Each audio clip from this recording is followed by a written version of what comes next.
Olá, aluno, tudo bem? Seja bem-vindo à nossa quarta aula de modelagem matemática.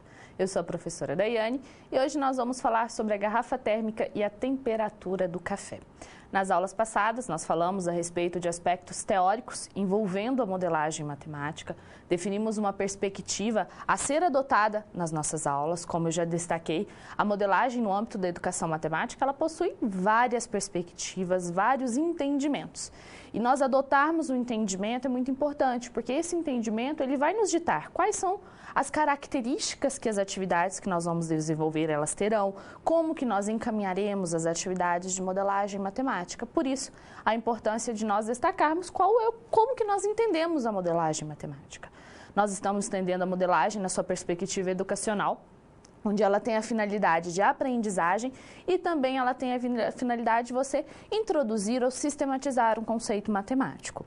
Nas nossas aulas passadas, na aula passada, nossa atividade do desafio do balde de gelo, ela foi introduzida com o objetivo de te ensinar a fazer modelagem matemática, a como é o desenvolvimento de uma atividade. Nós passamos pela fase da interação, matematização, resolução, interpretação e validação dos resultados. Nós desenvolvemos todas essas fases e vimos quais são os procedimentos necessários em cada uma dessas fases. O nosso objetivo, meu objetivo na aula passada era ensinar você a fazer modelagem.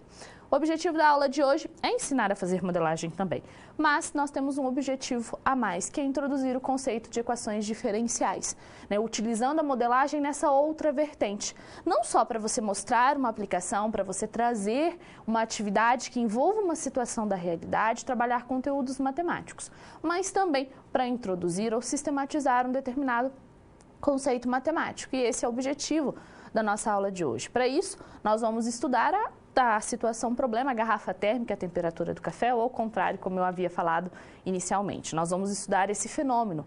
O café é uma bebida que a maioria dos brasileiros toma todo dia de manhã. Então, nós vamos estudar o que será que nós poderemos estudar a respeito dessa situação problema. Acompanhe no quadro quais são as perguntas que nós vamos responder na aula de hoje. O que é uma garrafa térmica e como é o seu funcionamento, para que a gente possa entender como que a garrafa térmica ela vai influenciar na temperatura do café, por exemplo.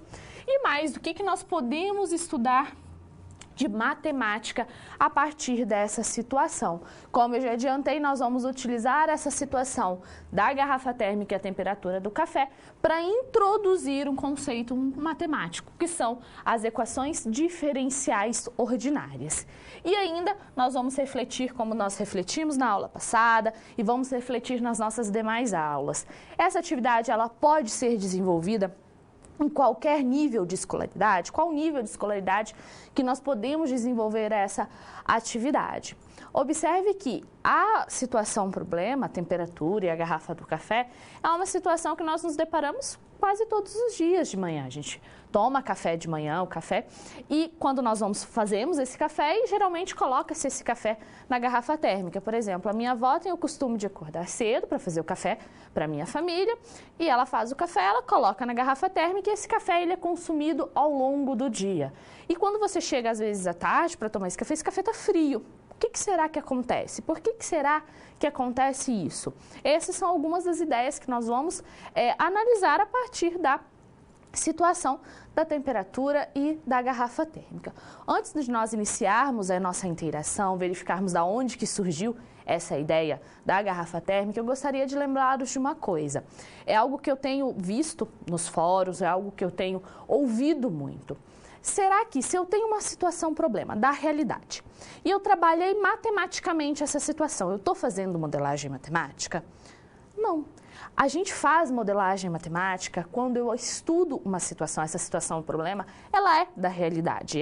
Não quer dizer que eu tenho uma situação, problema que seja da realidade, eu estou fazendo modelagem matemática. Não. Para você fazer modelagem matemática, você tem uma série de procedimentos que são seguidos. Você elabora hipóteses, você seleciona variáveis, você realiza simplificações, você constrói um modelo matemático que representa a situação. Então, trabalhar uma situação, problema, matematicamente, sem fazer simplificações, sem fazer hipóteses, sem construir esse modelo, sem interpretar e validar esse modelo, isso não é modelagem matemática. A professora Lourdes Almeida Lourdes Almeida, ela falou em uma palestra que eu assisti há pouco tempo, que como que eu sei que a gente faz modelagem matemática? Quando eu faço algumas perguntas e essas perguntas, a afirmação é positiva. Eu estou estudando uma situação problema, uma situação confusa, como ela chama. O que é essa situação confusa? É uma situação que eu quero investigar, é uma situação da realidade que eu não tenho ali respostas diretas, eu não sei ainda como que a matemática pode me auxiliar. Eu estou tendo uma situação desse tipo? Sim.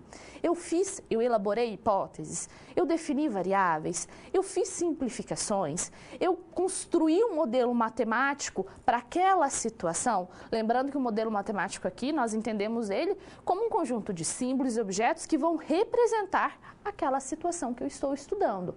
Então, eu fiz esse modelo, eu analisei esse modelo, eu verifiquei se esse modelo ele é adequado, se ele ajuda, se ele descreve bem a situação.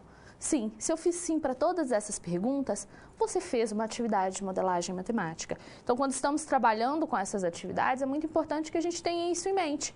Não quer dizer que eu fiz algumas contas de uma situação real que eu fiz modelagem. Não, a modelagem ela é a partir de uma situação, problema, uma situação real. Ou como a professora Lourdes Almeida, ela fala, uma situação confusa. Mas nós temos que fazer uma série de procedimentos. Isso é importante que a gente tenha claro na nossa cabeça. Não é qualquer coisa, não é qualquer atividade que a gente considera como uma atividade de modelagem matemática. Dito isto, feita essa ressalva, né, nós precisamos saber de onde veio essa ideia da temperatura do café. Acompanhe no quadro.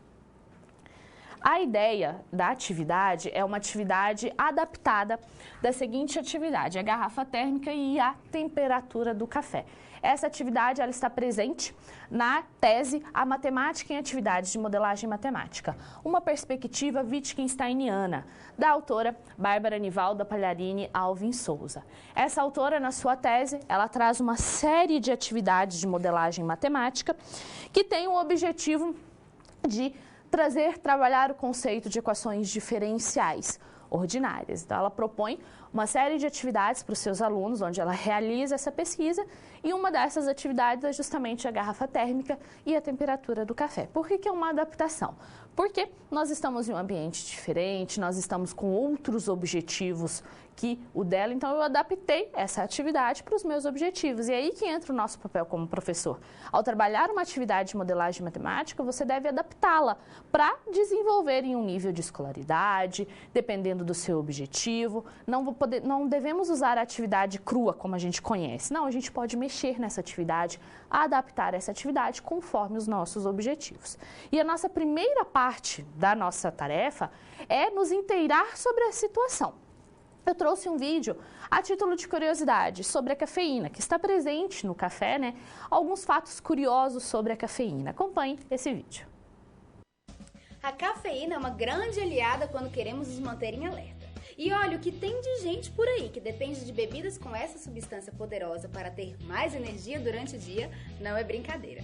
Opção é que não falta. Afinal, ela pode ser encontrada nas bebidas mais consumidas do mundo: chá, refrigerante e café. Em pequenas quantidades, a cafeína pode proporcionar sensações agradáveis que inibem a fadiga e a sonolência, mas também pode provocar efeitos nocivos quando é consumida em excesso. Mas isso varia de acordo com o organismo de cada pessoa. Algumas podem sentir dores de cabeça, problemas para dormir e até palpitações cardíacas. E isso tudo por causa de 4 xícaras de café. Se você se considera uma pessoa viciada em um cafezinho, venha descobrir por que essa paixão faz parte da rotina de 90% da população mundial. Eu sou Amanda Constantino e descubro agora 5 fatos incríveis e assustadores sobre a cafeína. Número 1. Seu corpo sente a cafeína por horas. Assim que você sente o aroma familiar e característico vindo da cozinha e ainda come um pão de queijo recém-saído do forno, a primeira sensação é de prazer, claro. Depois que o café entra em seu organismo, ele demora entre 15 e 20 minutos para agir e espalhar a cafeína em toda a corrente sanguínea. Após ela ser totalmente absorvida pelo seu organismo, o tempo que vai demorar para ela desaparecer do seu corpo é muito maior do que leva para agir. De acordo com o professor e psiquiatra James Lane, da Universidade Duke, nos Estados Unidos, pode demorar até 12 horas para que a cafeína que você ingeriu no seu café da manhã seja eliminada completamente do seu organismo. Para as pessoas fumantes, metade dessa cafeína desaparece em 3 horas. E para as mulheres que tomam anticoncepcionais regularmente, a cafeína permanece no organismo delas 4 horas a mais do que as mulheres que não tomam este medicamento. As gestantes que estão no primeiro trimestre da gravidez são as que mais retêm a cafeína em seu sistema circulatório. Metade da cafeína ingerida pode demorar até 10 horas e meia para sumir. Número 2, overdose de cafeína. Para você ter melhor rendimento enquanto executa alguma atividade física ou enquanto estiver estudando, a Autoridade Europeia de Segurança Alimentícia aconselha que apenas uma dose entre 75 e 300 mg de cafeína por dia são suficientes. Ou seja, você tomar até 3 xícaras de café por dia. Mas aí você deve estar pensando, eu tomo bem mais do que isso por dia e nunca passei mal. Bom, todo mundo sabe que de grão em grão galinha enche o papo, né? Isso vale para as suas doses de café. Cada organismo responde de uma forma à ingestão de cafeína no corpo. Se o seu organismo se acostumou com doses maiores de cafeína, cuidado. E você se lembra do que eu disse antes sobre o tempo que a cafeína fica no seu organismo? Pois então, é justamente essa quantidade exagerada que fica acumulada no seu corpo que pode provocar uma possível overdose. Apesar de ser raro, isso já aconteceu lá no Japão. 2 adolescentes ingeriram muita cafeína. Foi detectado no corpo de uma delas 70 mg de cafeína por mililitro de sangue e os médicos já afirmaram que, para provocar a morte de uma pessoa, 50 mg de cafeína por mililitro de sangue já é o suficiente. Isso equivale à ingestão de 30 a 50 xícaras de café no mesmo dia. Número 3, os efeitos colaterais. Está preparado para ouvir essa parte? Talvez você já deva ter experimentado alguns desses efeitos colaterais quando ingeriu cafeína em excesso. Os principais são ritmo cardíaco acelerado, dificuldade para dormir e ter uma boa noite de sono, hábito de urinar constantemente, náuseas e dores de cabeça. Além disso, a cafeína pode aumentar os efeitos do estresse. Acredita? E tudo por causa do aumento da frequência cardíaca e da pressão arterial. E como se não fosse suficiente já sabermos disso, a situação pode ficar pior. De acordo com o Jornal Médico Americano sobre Oftalmologia e a Ciência da Visão, pessoas que ingerem mais de 3 xícaras de café extra forte por dia podem desenvolver... Como vocês viram, cuidado com a quantidade de cafeína que vocês consomem durante o dia. Ela pode também afetar a sua saúde, apesar de nos dar um ânimo, de nos dar uma força, às vezes, para a gente aguentar a correria do dia a dia, ela pode fazer mal para a nossa saúde. Esse vídeo, por exemplo, se você fosse trazer essa atividade para o ensino médio, para trabalhar com o ensino médio, seria uma forma de você introduzir a atividade de modelagem, levar um vídeo que traz fatos, curiosidades sobre o tema estudado. É uma forma de você ganhar o seu aluno, porque o vídeo, ele tem todo um apelo, ele traz uma certa motivação. O aluno, ele pode se interessar por meio desse vídeo. Então, o vídeo, ele pode ser uma forma boa para você introduzir atividades de modelagem matemática na sala de aula, na educação básica ou até mesmo no ensino superior, como eu trouxe. Então, é uma opção para você quando for desenvolver atividades de modelagem matemática. Esse vídeo é mais a título de curiosidade, para a gente saber dos efeitos da cafeína, porque a cafeína ela está presente no nosso café de todo dia, né? Então, nós vamos agora nos atentar a aspectos mais específicos do café, como a perda de calor, como que funciona a garrafa térmica. Será por que nós temos garrafas térmicas que esfriam? Você provavelmente já ouviu a sua mãe ou algum parente seu falando assim, nossa, eu comprei uma garrafa nova e a garrafa o café não fica quente, o café esfria muito rapidamente. Nós vamos ver o porquê que isso acontece. Acompanhe no quadro, então, mais informações sobre o café. E essas informações fazem parte do quê? Da nossa inteiração, da nossa familiarização com a situação que nós estamos estudando.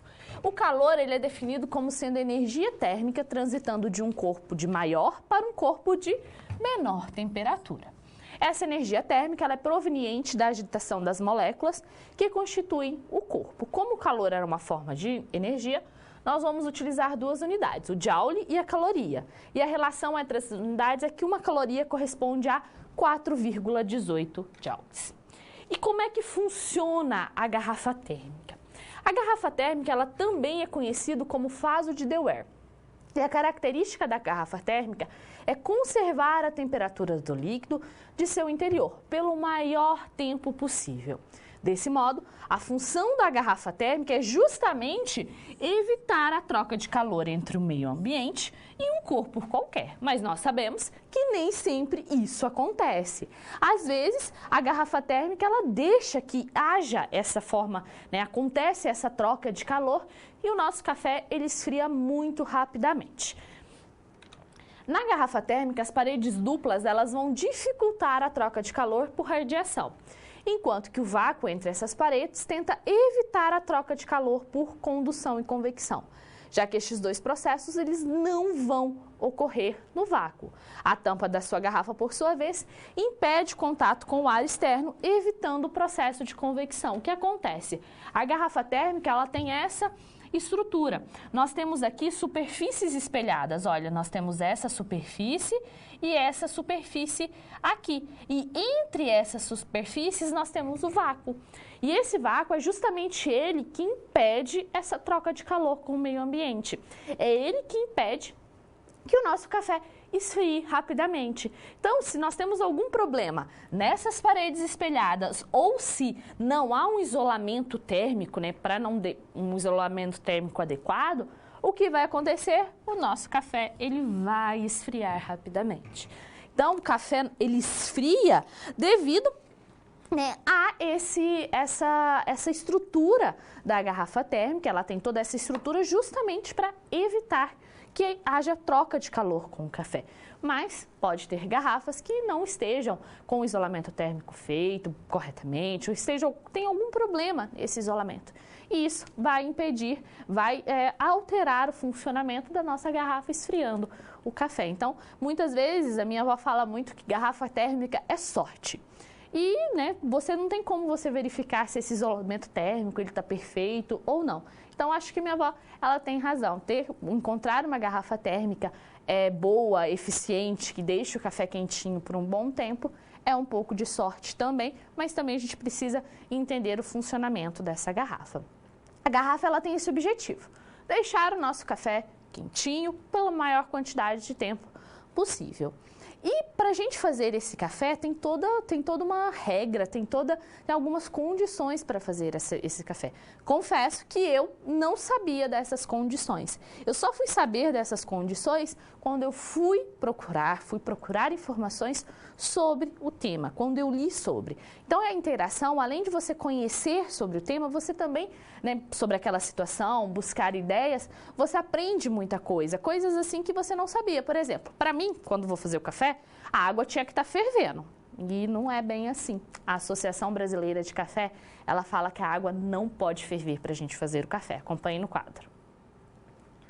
No quadro nós temos a ABIC, a Associação Brasileira da Indústria de Café, ela deve ser preparada para ser consumido imediatamente. Então, o que a minha avó faz lá de coar o café de manhã cedo e esse café consumido ao longo da tarde, segundo essa associação, a minha avó está errada. Isso não pode acontecer, porque o café ele tem que ser consumido imediatamente ou no máximo na hora seguinte.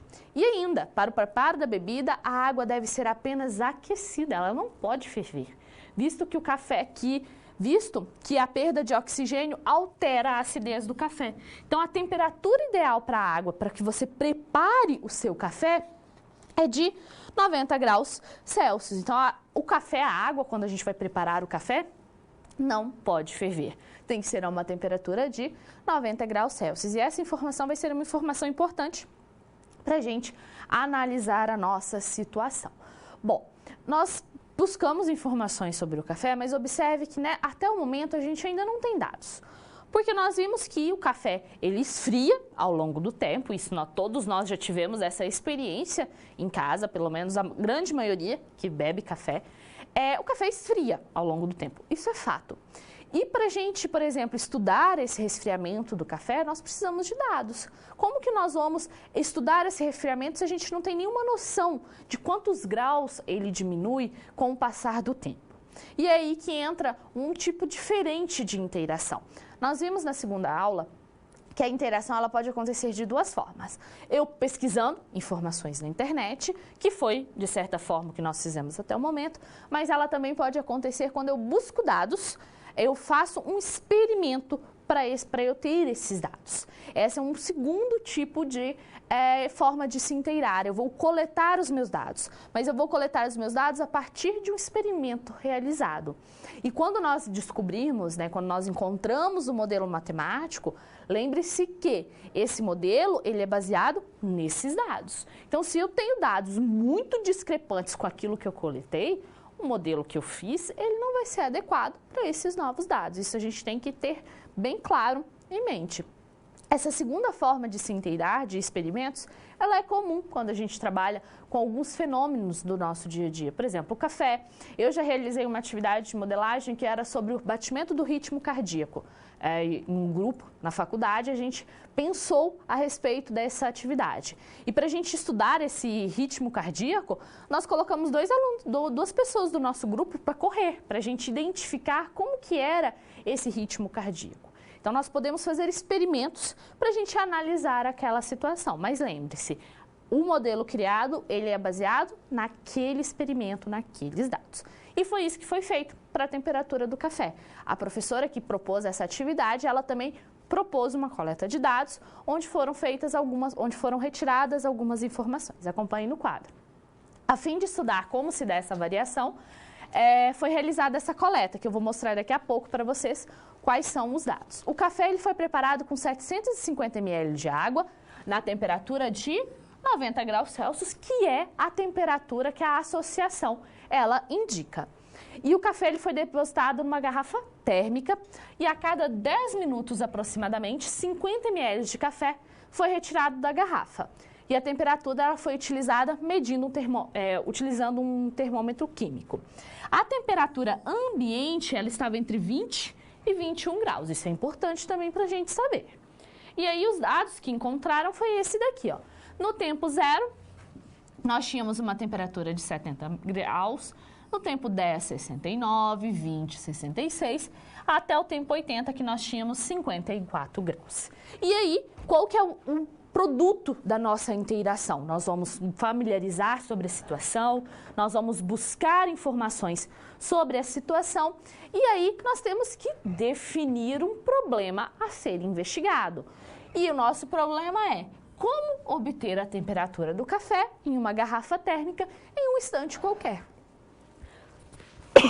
Perdão, em um instante qualquer. Então, se a gente fosse pensar, se eu fizesse esse experimento, por exemplo, com a garrafa térmica da minha avó, eu poderia identificar qual que é a temperatura do café lá às 5 horas da tarde, por exemplo. O café vai estar bem frio, mas a gente conseguiria analisar isso. E com esses dados que eu mostrei, nós vamos buscar uma forma de determinar essa temperatura em um instante qualquer. Ali nós só temos até o instante 80. E se eu quisesse descobrir, por exemplo, no instante 120, ou 2 horas depois que foi feito o café, né? Ou 3 horas depois que foi feito o café. É isso que nós vamos buscar.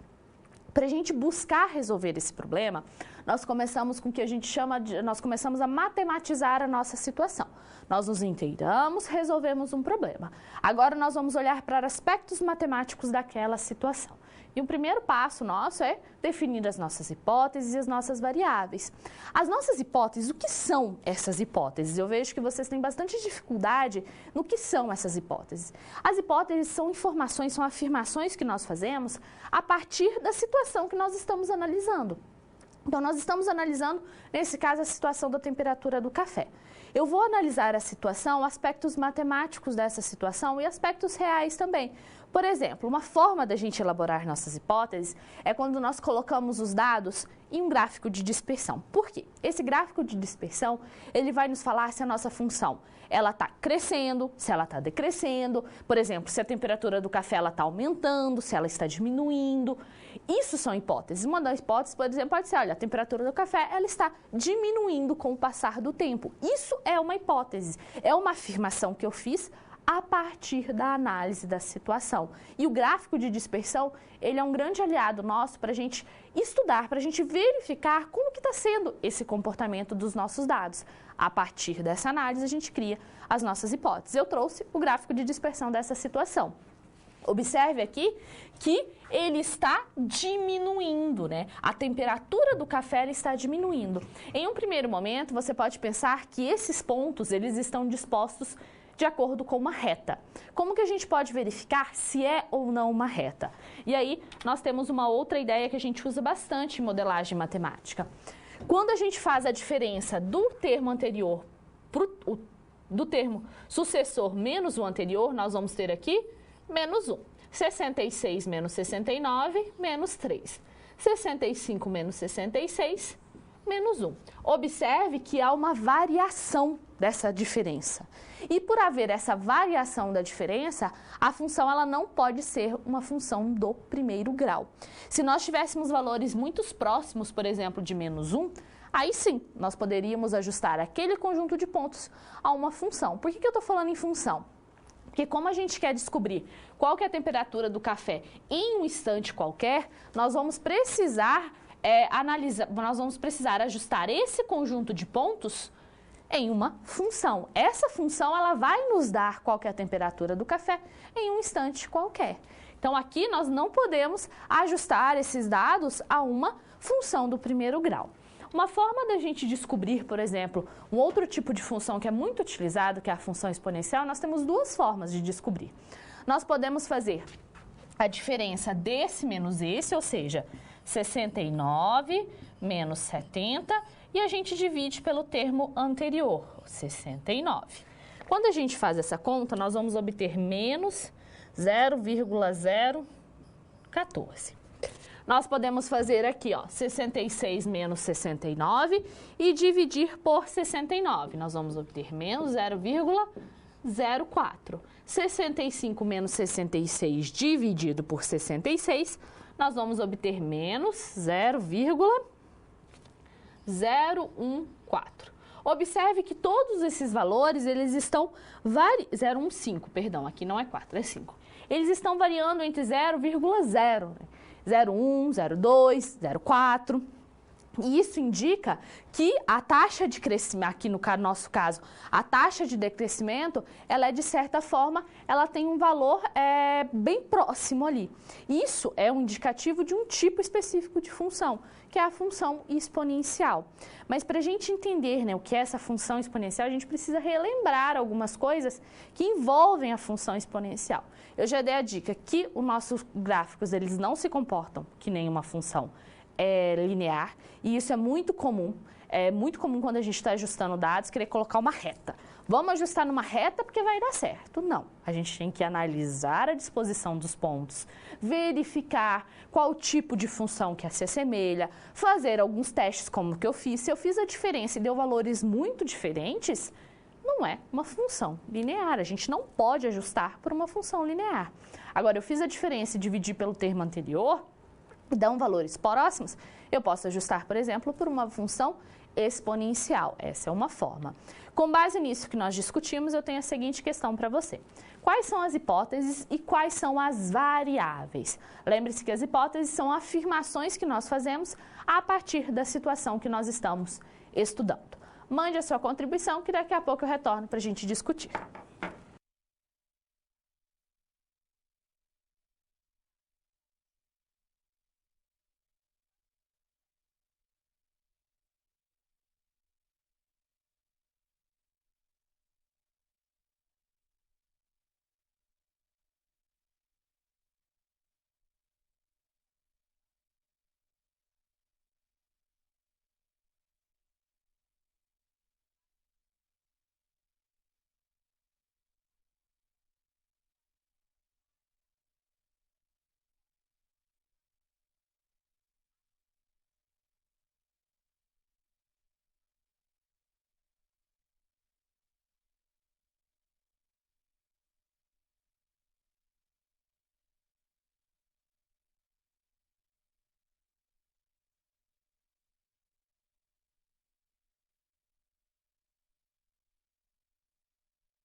As hipóteses, como eu falei, são informações que a gente pode trazer a partir da situação que nós estamos analisando.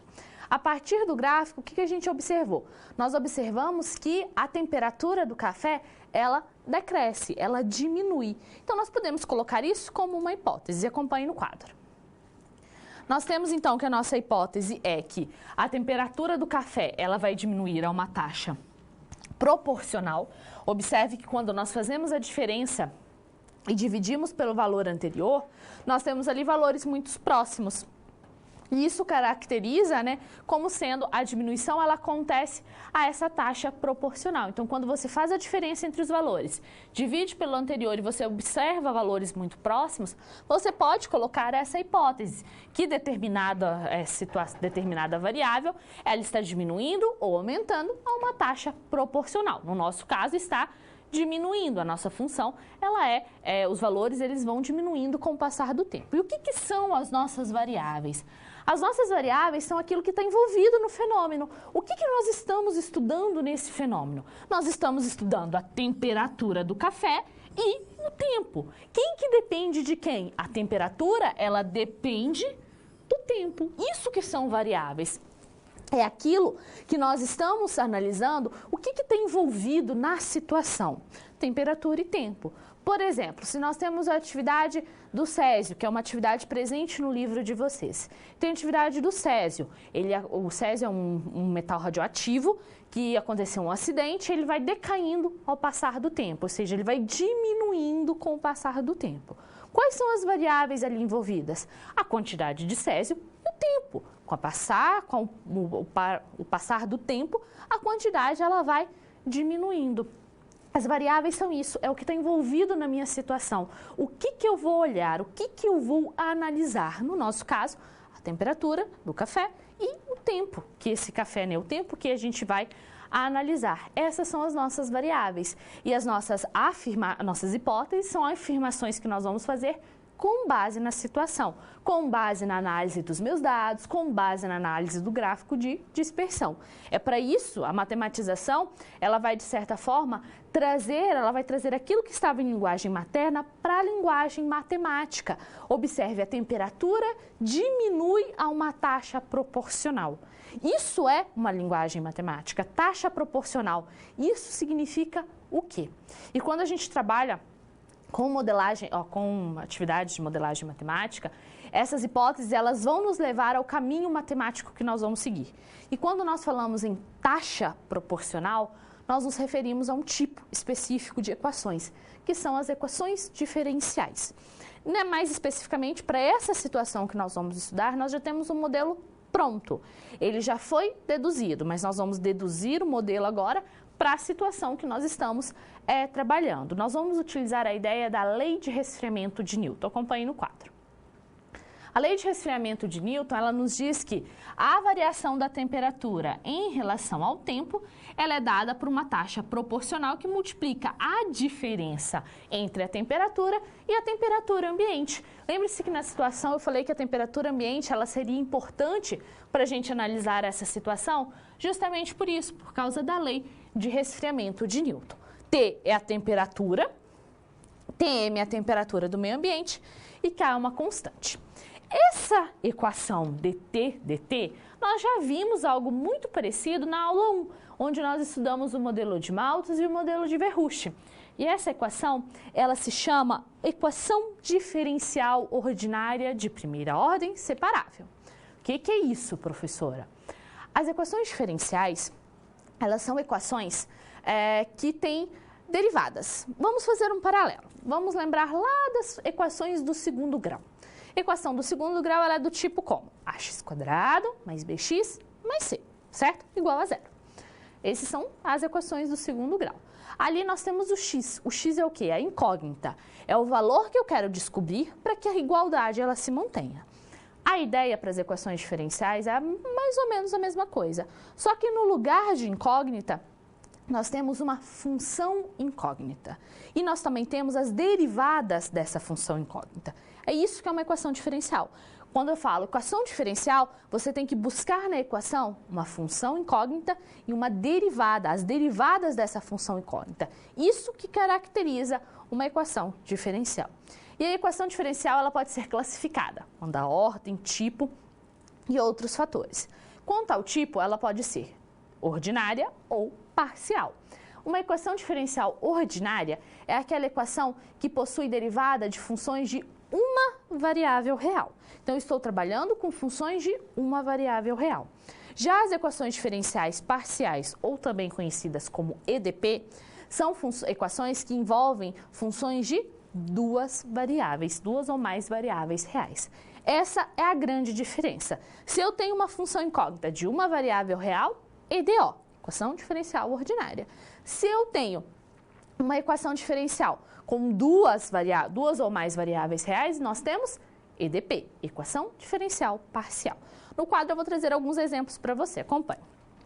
Aqui, por exemplo, uma EDO, ela pode ser escrita utilizando a notação linha, que vocês viram lá em cálculo diferencial e integral. Essa é a notação linha. A derivada primeira da função y mais 5y é igual a zero. Isso daqui é uma equação diferencial ordinária. Por que ela é ordinária? Porque nós estamos trabalhando com uma derivada de funções de uma variável real apenas.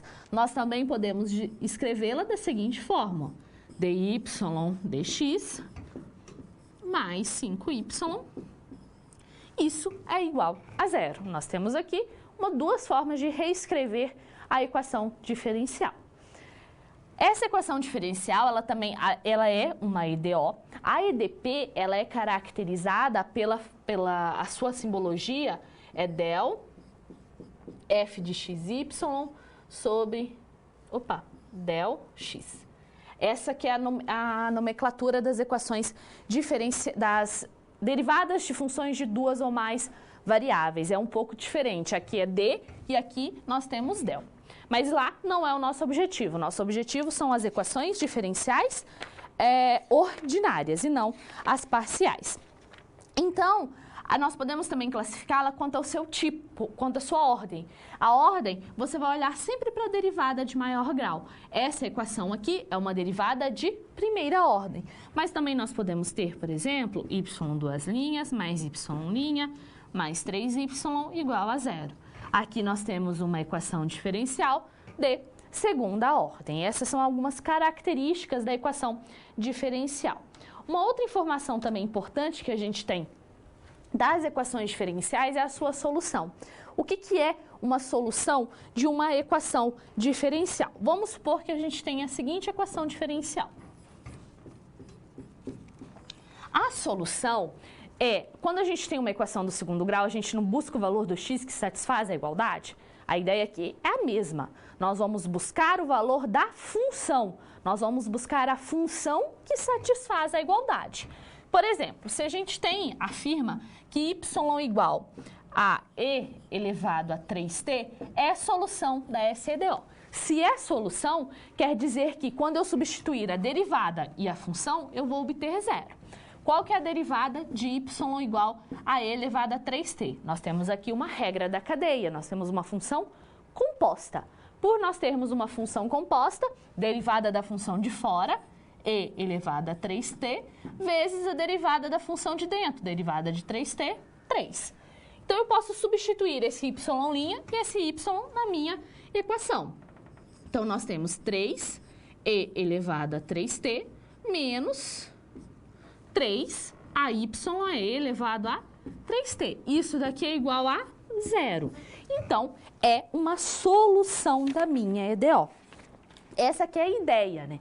Para ser solução de uma equação diferencial, eu vou substituir as suas derivadas e a função e eu tenho que chegar na igualdade. Mas como que a gente encontra essa solução? E aí, nós temos casos. Quando nós trabalhamos com as equações diferenciais, nós temos formas de encontrar as soluções para as equações de primeira ordem, ou seja, quando a derivada de maior grau é 1. E também nós podemos encontrar para as derivadas de segunda ordem, quando a derivada de maior grau é 2. Nós também temos outros casos para encontrar com demais ordem, mas o mais comum da gente estudar é de primeira e segunda ordem. Na nossa situação, nós temos uma equação de primeira ordem, e ela é um tipo específico de equação. É uma equação que a gente chama de separável. E esse tipo de equação, ele possui algumas características. Para a gente descobrir o método que a gente usa para resolver a EDO, nós precisamos analisar a nossa EDO para verificar se ela pode ou não ser resolvida por aquele método específico. E no nosso caso, a gente tem uma equação separável. Mas o que é essa EDO separável e como que nós a resolvemos? Acompanhe no quadro. Nós vamos considerar a equação m de x mais n de y sobre dy dx. Aqui a gente tem uma equação diferencial de primeira ordem. A maior derivada é y e nós temos aqui as nossas funções, a nossa função incógnita.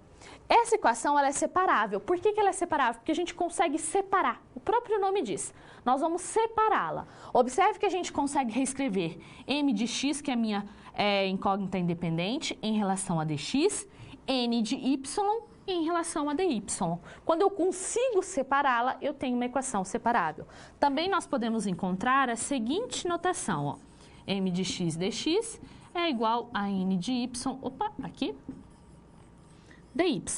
Nós também podemos encontrar assim. Se a gente consegue reescrevê-la dessa forma, nós temos uma equação separável. E para resolver essa equação, nós vamos considerar H1 e H2 como primitivas. E aí nós vamos ter que relembrar lá no cálculo diferencial o que são essas benditas primitivas. Você se lembra quando a gente está trabalhando com integral? Nós vamos calcular a integral da função f de x dx. Quando a gente calcula essa integral, nós vamos encontrar uma função f de x, que é o que nós chamamos de primitiva. Ela é uma primitiva porque quando eu derivo essa função, eu vou retomar a função que está dentro do meu integrando. Então, essa é uma forma da gente verificar, inclusive, se a integral que nós realizamos ela está certa. Eu vou derivar o resultado e eu tenho que chegar aqui dentro, que estava dentro, a função que estava dentro do meu integrando. Isso é uma primitiva. Então, nós vamos considerar que quando eu derivar a função derivada, ela vai ser igual à função que estava dentro da minha integral. E é isso que nós fizemos, ó. Nós vamos considerar que a minha primitiva, ou seja, o resultado quando eu integro m de x, o resultado quando eu integro m de x, quando eu derivo, nós vamos chegar a m de x. Essa é a condição necessária para que uma função ela seja uma primitiva. E aqui é a mesma coisa com H2. Então, nós vamos derivar H2 em relação a y e nós vamos ter a função n de y. Considerando isso, agora nós vamos substituir na função anterior. Aqui nós tínhamos, ó, mx, que a gente já descobriu que é H1' de x, e aqui H2, derivada de H2, y. Então, nós vamos substituir esses valores, que foi o que foi feito aqui. Então, nós temos a derivada de h em relação a x e a derivada de h2 em relação a y, dy dx. Agora, nós vamos tomar cuidado com isso daqui. Nós temos ali uma regra da cadeia. Nós temos a segunda parte da regra da cadeia, nós podemos pensar assim. Quando nós temos uma função que ela é composta, vamos supor que a H2 seja uma função composta. Nós sabemos que é uma função composta. Nós não vamos fazer a derivada da função de fora vezes a derivada da função de dentro. A minha função de fora é H2, então nós vamos ter a derivada de H2 em relação à função de dentro, porque eu calculo na de dentro, vezes a derivada da função de dentro. A nossa função de dentro é y, dy dx. Observe que é exatamente isso aqui que nós temos. E isso daqui é a regra da cadeia. Então, se eu tenho isso, eu posso substituir essa escrita, né? Aqui tem uma linha. Nós podemos substituir essa escrita pela derivada de H2, que é o que nós fizemos. A derivada de H2 de y em relação a x. Então, nós só fizemos uma substituição, nós fizemos uma volta da regra da cadeia. Nós temos o resultado e voltamos. Com isso, nós podemos substituir essa informação aqui na nossa função. Isso daqui é, na realidade, a derivada de H2 de y em relação a x.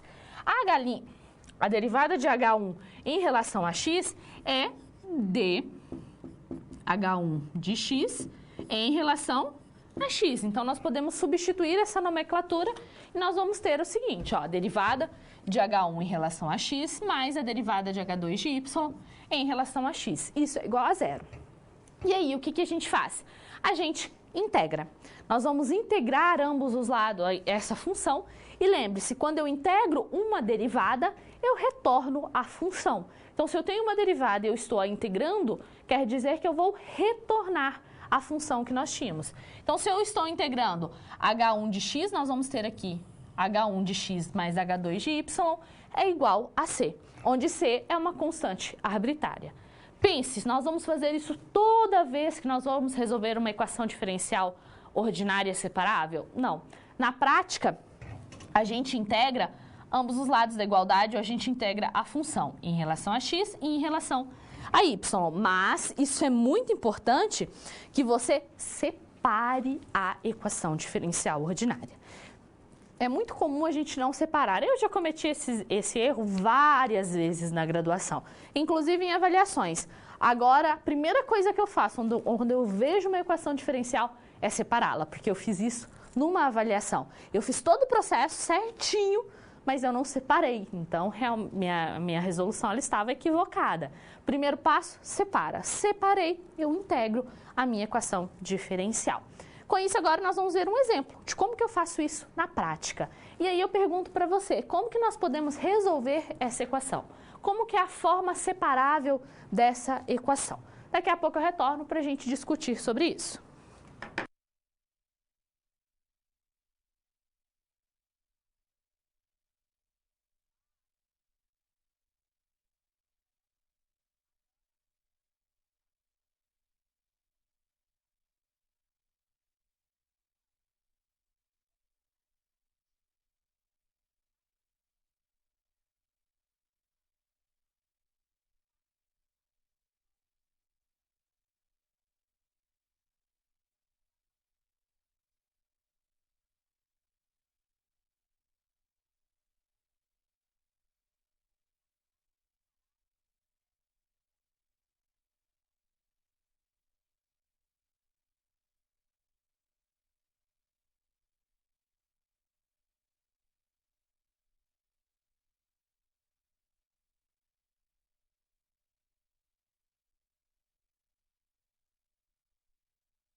a equação diferencial.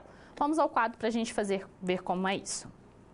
Aqui nós temos a nossa equação dy dx, 4x menos x ao cubo, sobre 4 mais y ao cubo. Como eu falei, nós temos que colocar a função de x junto com x e a função de y junto com dy. Uma forma da gente fazer aqui é fazendo uma famoso multiplica cruzado, né? Que nada mais é do que eu dividir de ambos os lados da igualdade, fazer algumas manipulações matemáticas que vai chegar ao resultado do famoso multiplica cruzado. Então, nós multiplicando cruzado essas funções, o que nós vamos ter? Nós vamos ter 4 mais y ao cubo, dy, igual a 4x menos x ao cubo, dx. Separei. Próximo passo, integrar. Mas para a gente integrar, eu vou relembrar algumas regrinhas de integração junto com vocês. Vamos lá. Quando eu tenho a integral de x elevado a n de x, qual que é essa integral? Nós vamos somar 1 no expoente e vamos dividir a nossa função pelo resultado do expoente, mais c. Porque o mais c, nós estamos trabalhando com integrais indefinidas. E se eu tenho a integral de uma função constante em relação a x? Aqui é dx, perdão, não f de x. Se eu tenho uma integral em relação a x de uma constante, nós vamos ter que o resultado é k vezes a variável mais c. Uma coisa que me ajudou bastante a guardar qual que é a integral de uma função constante é o seguinte, eu faço a seguinte associação.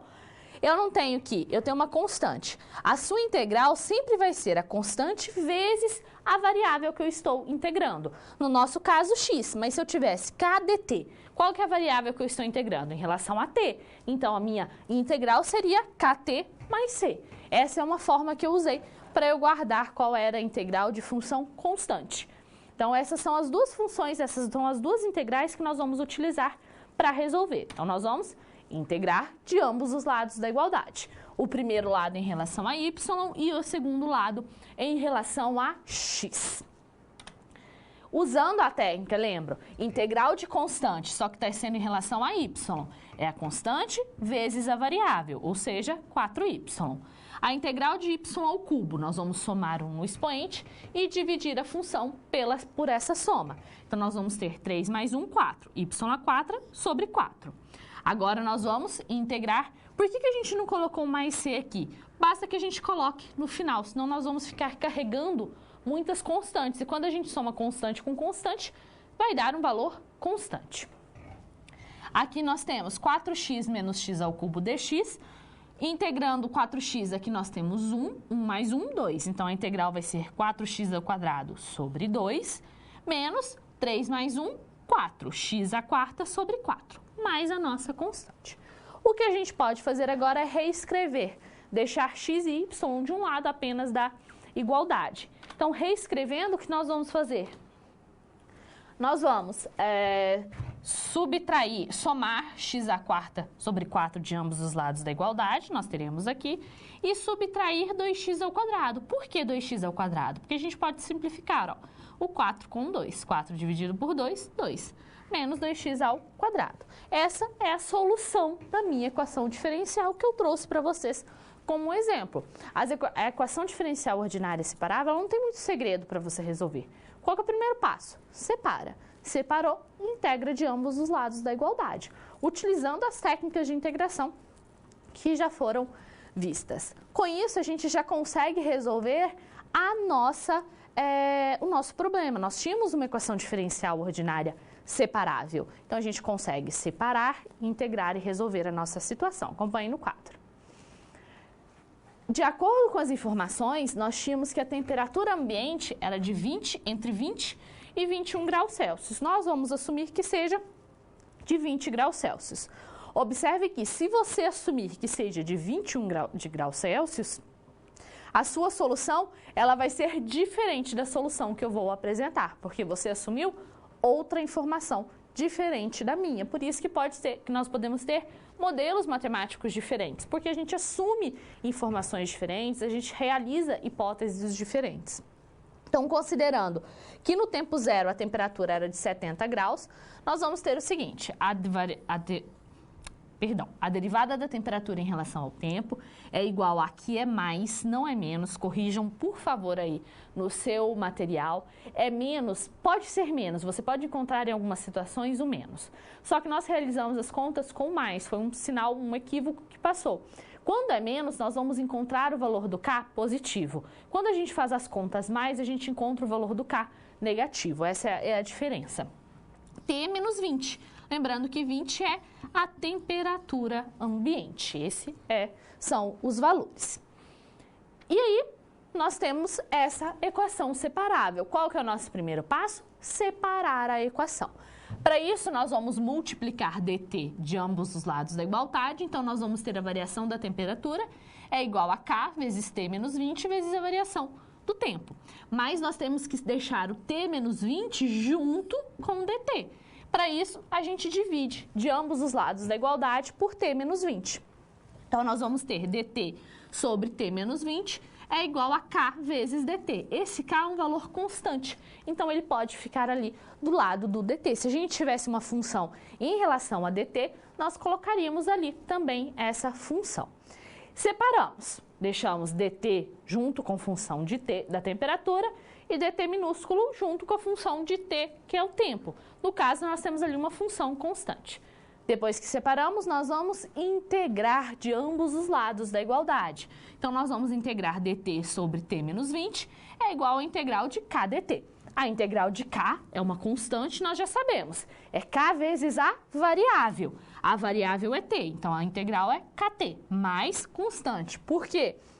Nós estamos trabalhando com integrais impróprias. Quando a gente está trabalhando com integrais impróprias, não, perdão, com integrais que não têm os limites de indefinidas, não impróprias, que não têm os limites de integração definidos. Quando a gente trabalha com esse tipo de integral, a gente tem que colocar o mais c. E agora, para integrar isso daqui, nós temos que a integral de 1 sobre x dx é ln de módulo de x.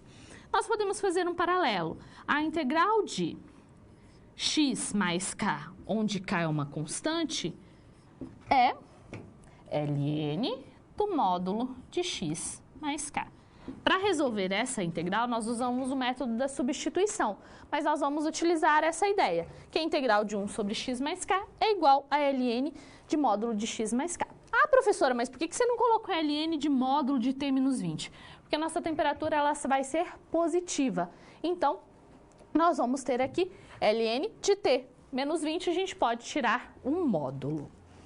Temos essa é a solução da nossa EDO.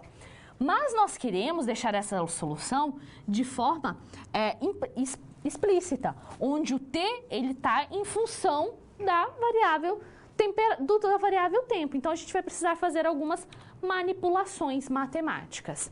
Nós temos ln de t menos 20 é igual a kt mais c. Nós sabemos que se nós aplicarmos a função e em ln de k, nós temos que isso é k. Então, tendo em vista essa propriedade, nós vamos aplicar e de ambos os lados da igualdade. Então, nós vamos ter e que elevado a ln de t menos 20 é igual a e vezes kt mais c. Aqui, nós temos a seguinte propriedade. E elevado a A vezes E elevado a B, isso é o mesmo que E elevado a A mais B. Nós temos isso, então nós podemos voltar para isso, é isso que nós vamos fazer. Aqui a gente sabe que essa exponencial é t menos 20 e essa soma quer dizer que é um produto de potências de mesma base. E elevado a kt vezes E elevado a C. E elevado a C é um número, por quê? Porque C é uma constante. E por ser uma constante, nós temos ali que é um número. Então, nós podemos substituir esse E elevado a C por C. Assim, nós vamos ter t menos 20 é igual a E elevado a kt vezes C. A gente não quer o t? Então, a gente soma de ambos os lados da igualdade por 20. Nós vamos ter E elevado a kt vezes C mais 20. Essa é a solução da nossa EDO.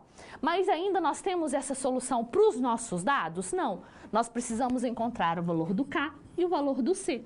Para isso, a gente escolhe 2 pontos dos nossos dados. Eu escolhi 2. Se você aí escolher 2 pontos diferentes, nós vamos ter valores diferentes.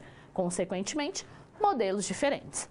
O primeiro que eu vou usar é No tempo zero, nós temos que a temperatura é igual a 70. Então, utilizando essa informação, nós vamos ter que a temperatura é igual a 70 é igual a E vezes K vezes 0, vezes C, mais 20.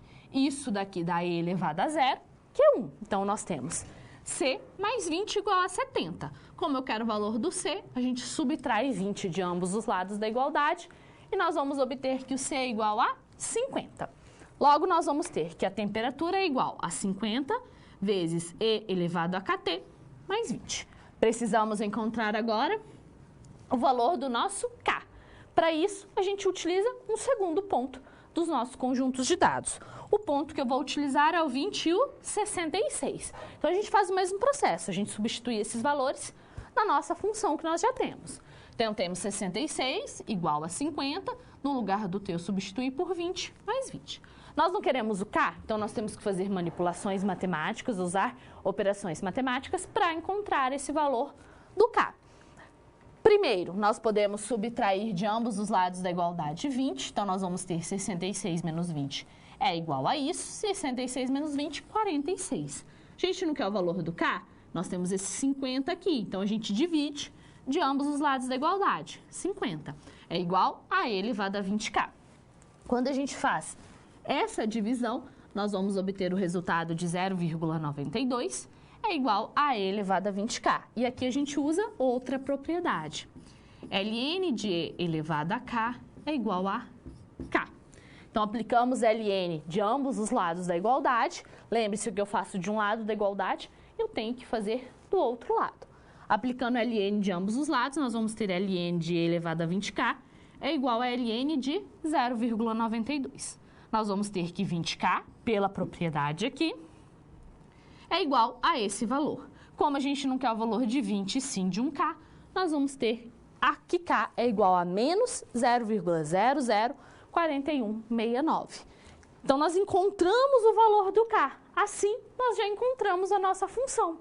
A função que vai determinar a temperatura do café em uma garrafa térmica em um instante qualquer, ela vai ser dada por temperatura igual a 50 vezes E elevado ao valor do K vezes T mais 20. Com essa função, a gente consegue determinar qual que vai ser a temperatura do café em um instante qualquer. Acabamos aqui o nosso processo de modelagem, porque, olha, nós nos inteiramos, criamos hipóteses, definimos variáveis, resolvemos, encontramos o modelo matemático, que nesse caso, o modelo matemático é a solução da nossa pergunta. Sempre vai acontecer isso? Não. Na aula passada, por exemplo, a gente encontrou uma resposta mesmo. Usamos o modelo para encontrar uma resposta, mas nem sempre o modelo é a resposta. O modelo, às vezes, ele é a forma para a gente encontrar a resposta. No nosso caso, o modelo é sim a minha resposta. Acabamos aqui? Não. Nós precisamos ainda de uma última etapa, interpretar e validar os nossos dados. E é essa a questão que eu tenho para você. Acompanhe. Como seria a validação desse modelo matemático? Então, como que nós poderíamos fazer essa validação? Mande a sua contribuição que daqui a pouco eu retorno para a gente discutir.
essa validação nós podemos realizar de uma forma diferente do que foi validado na aula passada. Na aula passada, a gente analisou a nossa situação, o nosso problema, verificamos se o modelo ele condiz ou não com a realidade, se ele faz sentido.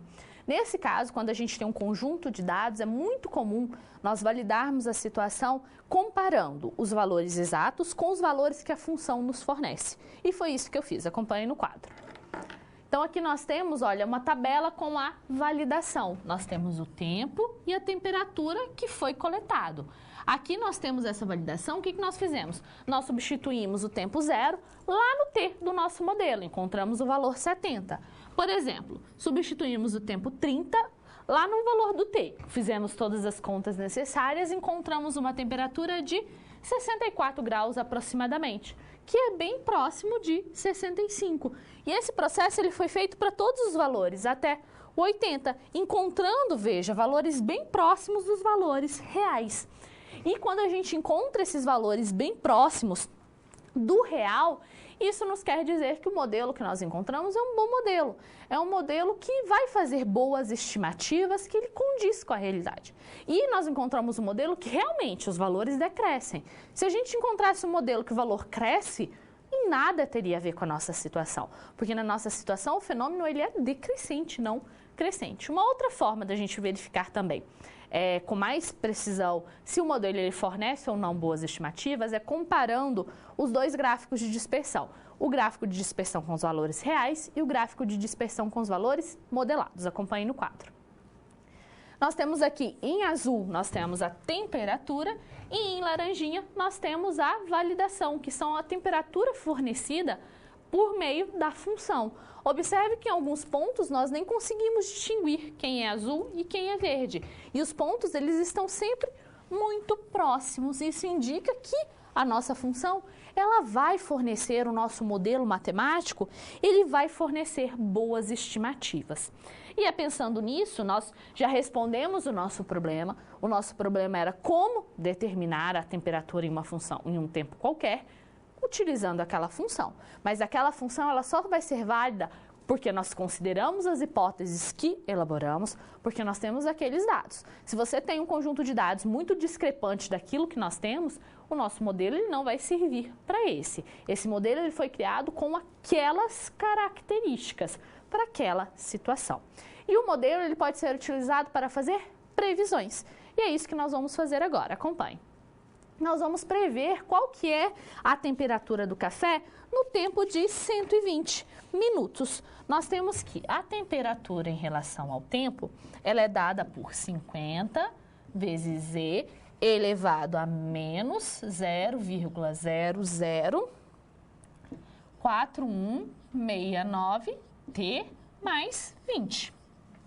Se nós queremos descobrir qual que é a temperatura do café no tempo 120, nós vamos substituir o T por 120. Então, temperatura no tempo 120 vai ser igual a 50 vezes E elevado a menos 0,004169 vezes 120 mais 20. Qual que é a primeira conta que vocês devem fazer? A multiplicação na exponencial. Faça a multiplicação na exponencial, depois faça E elevado a esse resultado. Quando nós fizermos E elevado a esse resultado, nós vamos ter que 50 vezes 0,6360 aproximadamente, mais 20. Agora a gente multiplica esse 50 por esse valor, nós vamos obter aproximadamente 30,3180